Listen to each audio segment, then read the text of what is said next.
Olá, mulheres, bom dia. Vamos para mais um devocional. Hoje nós vamos tratar da A Verdadeira Mãe. Está em 1 Reis 3:27. Então respondeu o rei e disse: Dai a esta o menino vivo, e de maneira nenhuma os mateis, porque esta é a sua mãe. Como já sabemos, os reis, uma das atribuições do rei era julgar algumas causas, né? Tinha um período agendado para isso, e Salomão era o terceiro rei. Lembra? O povo pediu um rei, Deus levantou Saul, depois o sucessor foi Davi, e Salomão foi o sucessor de Davi, mesmo não sendo o primeiro filho, pela lógica, mas ele foi escolhido por Deus para ser o rei. E nós o conhecemos pela tamanha sabedoria, né, o pedido que ele fez para julgar as causas, que ele diz que ele é jovem e não sabe muita coisa. E por ele pedir sabedoria, Deus dá também riqueza, prosperidade em todas as áreas a ele. E sabemos que a sabedoria foi a marca registrada de Salomão. E essa foi uma situação que deixou evidente a sabedoria dele. Duas mães, duas prostitutas que tiveram filho ilegítimo, que a Abraham Kuyper vai colocar. Ilegítimos por quê? Porque pela lei de Deus, elas deveriam ser casadas, ter marido, e então elas conceberam. E as duas moravam na mesma casa, e enquanto dormiam com os seus bebês, uma acordou na madrugada para amamentar seu filho e viu que o seu filho estava morto. Mas pela manhã ela percebeu que aquele não era o filho que ela havia dado à luz. Já fazia 3 dias, então ela conhecia bem o filho dela. Enquanto a outra disse que esse é seu filho, o seu filho é o filho morto. E ela falando que o filho vivo era dela. Então elas foram até o rei. E essa mãe, cujo bebê estava morto, pediu para Salomão julgar a causa, contou-lhe a história e pediu para que ele julgasse essa causa, dizendo que o filho vivo era dela. E Salomão teve uma ilustre ideia, diz que partiria o filho ao meio, já que as duas falam que é dele, né? Parece a gente ensinando as crianças, né? Tem hora que a gente tem uma resolução doida pro problema. Mas nada como uma loucura para você chegar na verdade do louco, não é mesmo? Vai dando corda que o louco se revela.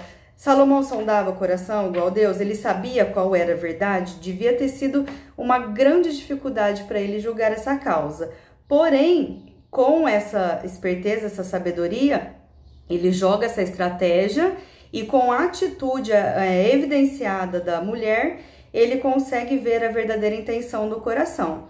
É onde, quando ele fala para matar, essa insensata diz, mate o bebê mesmo, e mostrando que ela não tinha nenhum amor, nenhuma consideração, ela preferiria ficar sem o bebê do que dar o bebê vivo para a mãe verdadeira. Então, logo ele percebe que a mãe verdadeira era a que começou dizendo a verdade, que no desespero ela conta uma mentira, ela fala para entregar para ela mesma, é melhor que entregue para que ela crie o bebê do que o bebê morto. Então, evidentemente, né, fica claro a intenção dessa mulher, que o filho era da primeira mãe, a que falou a verdade desde o princípio. Então, aqui eu quero discorrer com vocês sobre a verdade. Kuyper vai trazer uma coisa interessante, que ele fala assim, que o afeto, a maternidade legítima, né, de uma mãe, não necessitaria nem de ser elogiada, porque o afeto, o instinto, essa paixão já é natural. Nós temos inclusive um hormônio que dispensa quando a gente tem o bebê, que é a ocitocina, quando você dá mamar, porque é esse hormônio que faz você olhar para aquele bebê que às vezes fez você rasgar a barriga, inchar, vomitar a gravidez toda, passar mal e ainda rachar os peitos dando mamar. É esse hormônio que faz a gente olhar para esse bebezinho que chora na madrugada e amar esse bebê. Mas ele fala assim que isso é legítimo, então que é instintivo, né, que não devia nem ser elogiado, eu entendo a lógica dele aqui, e que uma mãe de adoção, de filho ilegítimo, seria até mais exemplar o afeto materno. Ela adquire esse amor de formas racionais, exercitando a mente para que possa conceber, né, nascer essa mãe e nascer esse filho, né, que depois fica uma forma natural. A Carol Bazo, esses dias eu assisti um podcast dela, os 2 filhos dela são de adoção. Então ela conta bastante sobre o testemunho dela e é engraçado que ela fala assim, ela olha para os meninos e fala assim, mas eu não acho eles bonitos. E aí o que consola ela é uma mãe natural falar que quando ela pegou os bebês no colo também ela não achava os bebês bonitos, mas ela falou assim que hoje ela compra uma briga, já virou uma leoa em prol da defesa dos filhos. Mas por que eu tô falando isso? Porque nós vamos discorrer sobre a verdade. Esse devocional foi totalmente baseado no atributo de Deus, a qual a Naná gravou no Spotify e no YouTube. São os atributos de Deus e esse atributo é um Deus verdadeiro. Nós vamos falar também no estudo do livro, eu e a Juliana, sobre os atributos de Deus, do livro Incomparável. O próximo encontro das mulheres vai ser baseado nisso, para deixar um gostinho de quero mais. Gostaria muito que todas participassem, amém? Nós vamos fazer uma enquete para saber qual é o melhor dia e horário. Já vai pensando aí. Pensamos talvez no sábado de manhã, e a gente vai entrar num acordo para que todas possam participar. Então, verdadeiro é o atributo de Deus. Deus não é mentiroso, só que a mentira entrou no mundo através do pai da mentira. Desde que o diabo é diabo, ele é o pai da mentira e ficou facilmente aprendermos, infelizmente, esse pecado, essa má conduta, através da ingerência do maligno. Porém, Provérbios 12, 22 vai dizer que a mentira é abominação aos olhos do Senhor. Os lábios mentirosos são abominação. Então, não devemos praticar, não devemos incitar a mentira. E desde criança, a gente aprende muito fácil.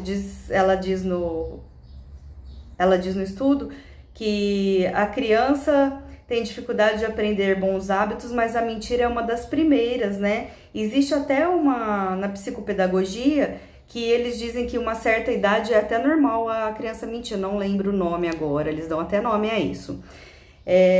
Mas nós, como cristãos, não aceitamos isso e devemos corrigir a postura desde cedo, tanto dos nossos filhos quanto as nossas posturas que começam, né? Guarde seu coração, porque dele procede toda a fonte da vida. Então, a mulher tem essa capacidade de abrigar, né? Abriga o bebê, gera o bebê. Então, nós temos que armazenar essa verdade no nosso coração para que as nossas atitudes, lembra, ele não sondava o coração, mas elas abrigavam dentro dela algum sentimento que a atitude evidenciou, né, o que era. Então, assim, não som do meu coração, mas as suas atitudes vão mostrar o que tá dentro do seu coração. A boca fala aquilo que o coração tá cheio.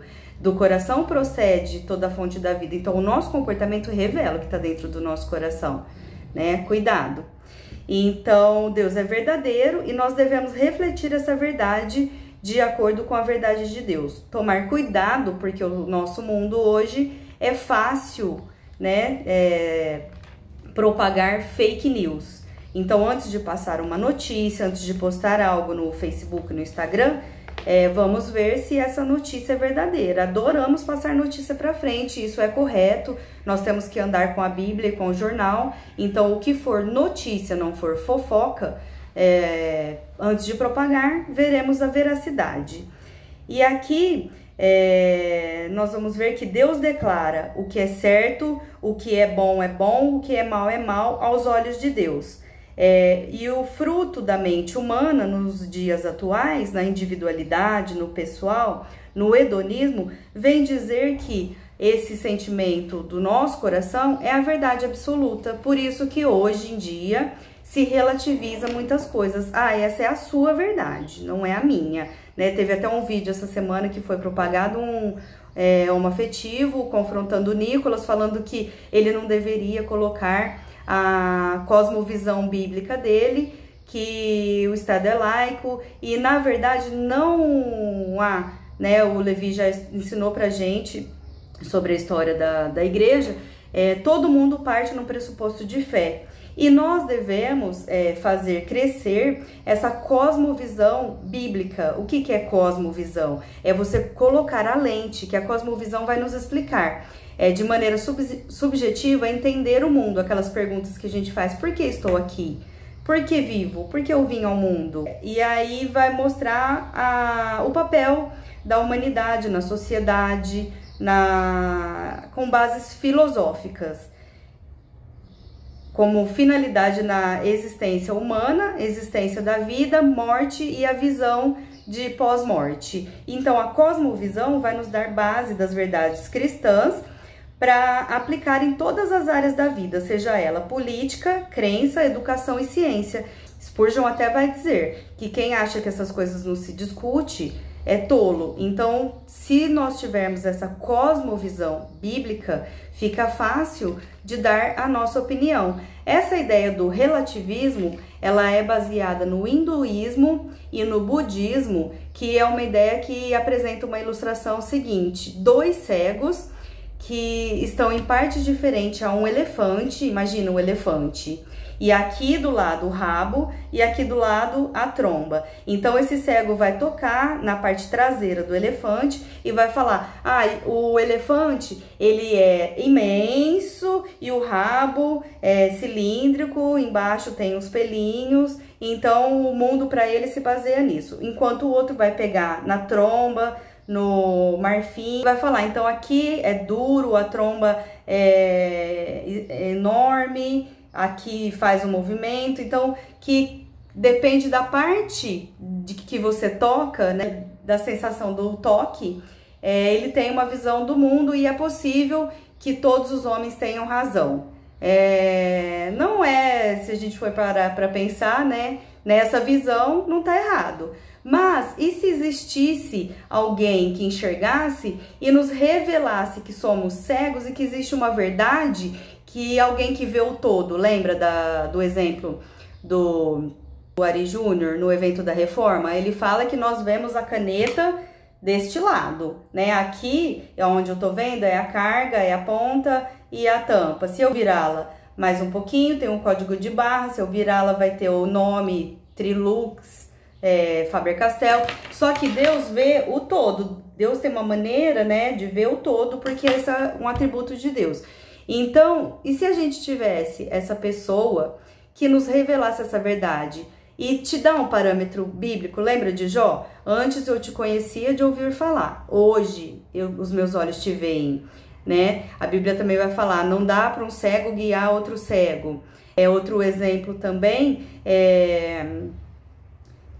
aquela passagem que Paulo diz que Deus faz cair as escamas, né, dos olhos.